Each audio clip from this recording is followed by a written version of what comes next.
Oi, meus amores. Eu fiz uma live com o Dr. Luiz Stopielo e foi bastante interessante, mas assim, a internet não estava muito legal, então ficaram assim com algumas falhas. Foi uma pena, porque o tempo dele é preciosíssimo, assim. Mas eu vou trazer aqui para vocês algumas das questões que nós conversamos e algumas reflexões e estudos também sobre amor e paixão, tá? Bora lá. É muito importante compreender essa diferença. Não importa qual etapa da vida você se encontra.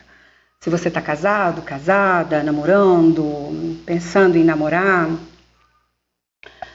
É muito importante a gente compreender essa diferença. Então vamos pensar aqui.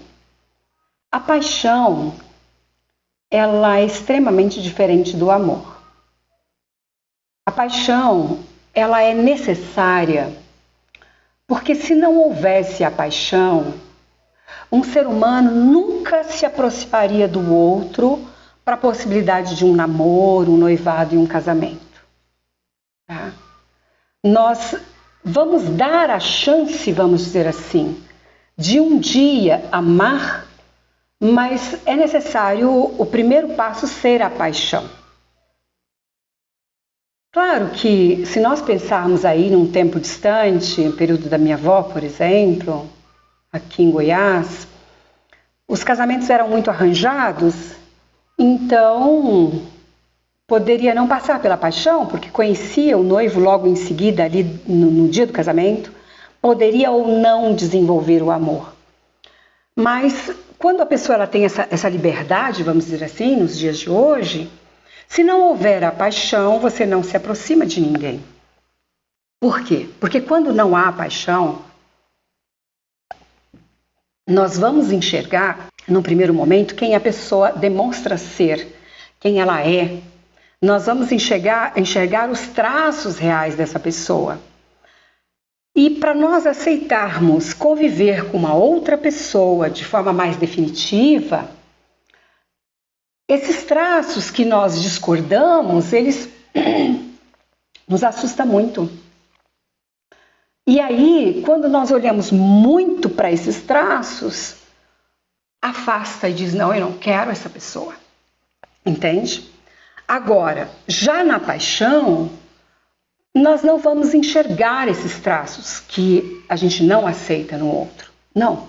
É como se houvesse uma espécie de cegueira.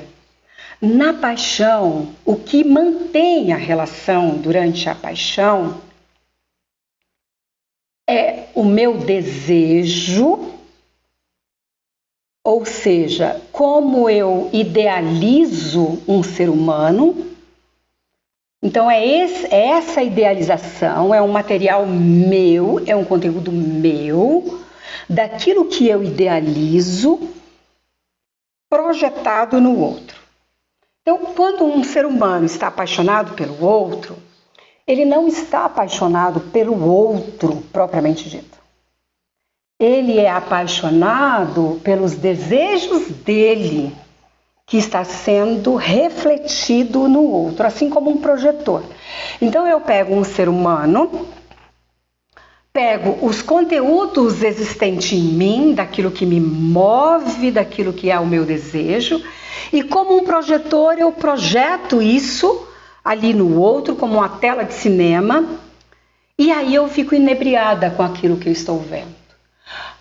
Vale ressaltar que aquilo que eu estou vendo possivelmente está muito distante de quem aquela pessoa é de fato. Pode estar assim 100% distante, pode estar 80% distante, pode estar 50% distante, pode estar 30% distante, mas que está, está. Compreende? E é óbvio que quanto mais fantasia de projeção eu tiver sobre aquela pessoa, menos dará certo, porque eu não estou enxergando nada. Então, o período da paixão é o período que me leva a desejar alguém, não por quem aquela pessoa é, mas porque eu consegui projetar os meus desejos naquela pessoa. Por isso é que, às vezes, há uma paixão e em seguida uma decepção e a pessoa diz assim: mas essa pessoa mudou completamente. Ela não é a pessoa que eu conheci. Ela não mudou. E ela não é a pessoa que você conheceu. Ela continua sendo quem ela era. Mas ela é outra pessoa porque agora, de fato, você se permitiu enxergar quem ela é. Entende? Parou de projetar tanto. Então, as pessoas, elas nunca são aquilo que a gente projeta quando a gente conhece. Isso tanto numa relação amorosa de marido e mulher, como às vezes até de uma amizade. A princípio você projeta os seus desejos, porque há um desejo de encontrar alguém que tenha tudo a ver com as suas fantasias, com as suas imaginações, Compreenderam? Ok, essa é a paixão. Essa paixão, ela pode ou não mais tarde se desenvolver em amor. Na maioria das vezes ocorre aí uma decepção, quando a pessoa começa a ver de fato quem é o outro e ver que não tem a ver com as fantasias projetadas. Mas ela é necessária porque assim, se não houvesse, nós nunca colaríamos em ninguém, entende? Quando é que eu passo a amar alguém? Quando eu passo a amar alguém, já é um passo seguinte quando as minhas fantasias, os meus desejos param de ser aos poucos projetados naquele outro indivíduo. Eu começo a enxergar esta outra pessoa como de fato ela é, porque através dos dias a pessoa vai tendo uma repetição de comportamento e eu vou me decepcionando. Mas o amor, ele vai acontecer quando eu percebi que essa pessoa não é o que eu idealizei, não é a minha projeção, mas eu consigo aceitar quem ela é, mesmo ela não sendo um reflexo dos meus desejos. Compreende? Quando eu percebo que essa pessoa ela tem uma identidade própria, ela tem um jeito de ser próprio, mas mesmo assim eu quero ficar perto dela. Mesmo assim eu vou perdoar quando a ação dela não é exatamente aquilo que eu gostaria que fosse.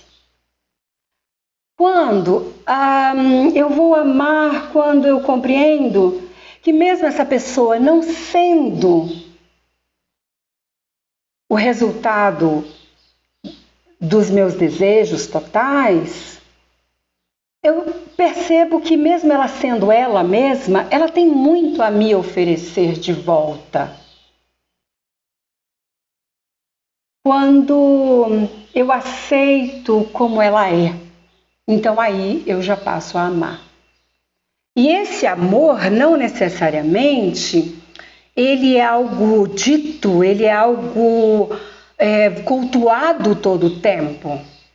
Mas se eu quero ficar perto de alguém, eu faço bem para essa pessoa me faz o bem. E eu compreendo quando ela não está dentro daquele ideal do que eu gostaria, mas mesmo assim eu quero estar perto, então isso é amor. Isso é amor. Vale ressaltar que às vezes eu quero ficar perto de alguém e não é nem paixão e nem amor. É uma necessidade traumática de ser escravizado. Aí nós já vamos para um campo mais patológico. Tá? Porque aí eu só sei conviver com uma pessoa que me machuca, por exemplo. Tá? Aí é um espaço mais patológico. Mas quando a pessoa me faz o bem, quando essa sociedade me faz falta, quando eu quero estar perto, quando eu aceito a pessoa do jeito que ela é, sem exigir que ela mude, isso é amor. Agora, eu posso me apaixonar por alguém quando essa pessoa começar a manifestar o jeito que ela é, eu posso rejeitar o jeito que ela é, meio que tentar obrigá-la a ser aquilo que eu idealizo.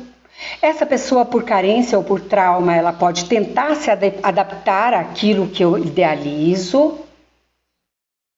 e chamar isso de amor, mas também é bastante patológico. Todas as vezes que eu exigi que o outro seja exatamente aquilo que eu idealizei, isso pode ser bem patológico. Porque eu posso não conseguir conviver com o outro de acordo com aquilo que ele é. Ele precisa se adequar aos meus desejos para eu aceitá-lo.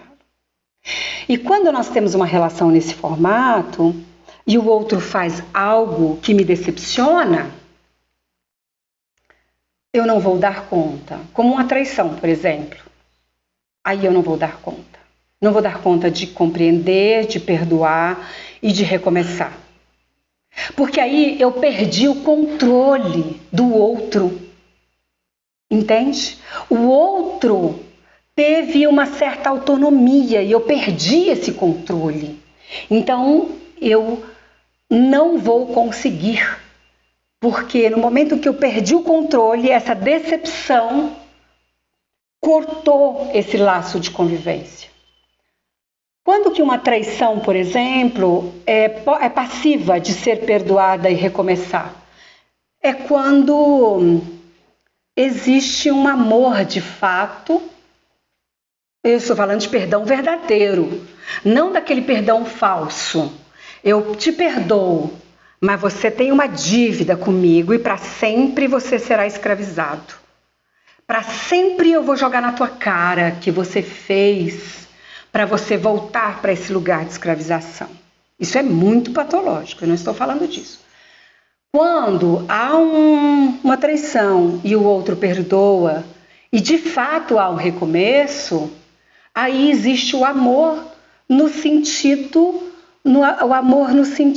de pensar, essa pessoa não é exatamente o que eu queria que ela fosse, mas eu consigo conviver com essa pessoa que fez isso, porque eu acredito que ela também me ama e me aceita e eu vou perdoar e vou virar a página e nós vamos continuar. Então isso é amor verdadeiro. Mas, infelizmente, na maioria das traições, como não havia um amor verdadeiro, existe a questão de usar essa traição como ferramenta de manipulação para fazer com que o outro esteja em um lugar escravizado para que eu tenha poder sobre ele. Então, muito da fala do perdão, ela está muito nesse espaço. E essa pessoa que traiu, ela entra num modo de vida terrível, porque ela vai se sentir culpada e vai achar que ela precisa ser eternamente punida e escravizada. E aí há uma junção patológica terrível do escravizante e do escravizado. Então isso é muito perigoso tanto para homens quanto para mulheres, tá? Se houve uma traição, o perdão ele precisa ser verdadeiro nesse sentido de amor, porque do contrário, essa relação será uma relação para sempre extremamente perigosa e sofrida. Agora, se existe o amor, se existe a virada de página e se existe a entrega, passivo de ser reconstruído, passivo de ter uma relação maravilhosa de amor verdadeiro. Agora, também é necessário prestar atenção se a dificuldade que o outro possui no sentido de um comportamento que não é o comportamento que eu possa aceitar, é melhor eu me afastar se eu não consigo aceitar o comportamento do outro. Porque se eu digo, passou a paixão, essa pessoa não é o que eu idealizei, ela é o oposto do que eu idealizei, e eu me obrigo a ficar nessa relação, pode não ser por amor, pode ser algo patológico também. Então eu preciso mensurar essa relação. Até que ponto ela não é autodestrutiva, até que ponto ela não é tóxica. Porque eu posso confundir dependência com amor, e aí nesse caso é necessário uma terapia. O amor, ele vai existir quando a diferença do outro não é destrutiva para mim. Quando é uma diferença que eu consigo conviver e respeitar. mas ela não é destrutiva. Eu posso fazer o bem para essa outra pessoa e essa outra pessoa pode continuar fazendo bem para mim. Entende? Isso tanto numa questão conjugal como de amizade, como o que for. Então vamos lá? A paixão, ela é algo investido daquilo que eu sinto, independente do que o outro é. Então, em última instância, quando eu estou apaixonada pelos meus próprios desejos e pela minha própria ideia do que seria o outro. A paixão, ela não tem a ver com o outro, ela tem a ver com a minha própria pessoa, porque é uma projeção. Já o amor tem a ver com o outro, tem a ver com as minhas decepções de quem o outro é, porque agora eu estou enxergando quem ele é, mas mesmo assim eu aceito. Mesmo assim eu quero estar ao lado dessa pessoa. E mais ainda, ele pode até me decepcionar, mas na ação dele ele apresenta algo que me surpreende, que não é idêntico àquilo que eu queria, mas é algo que me faz bem.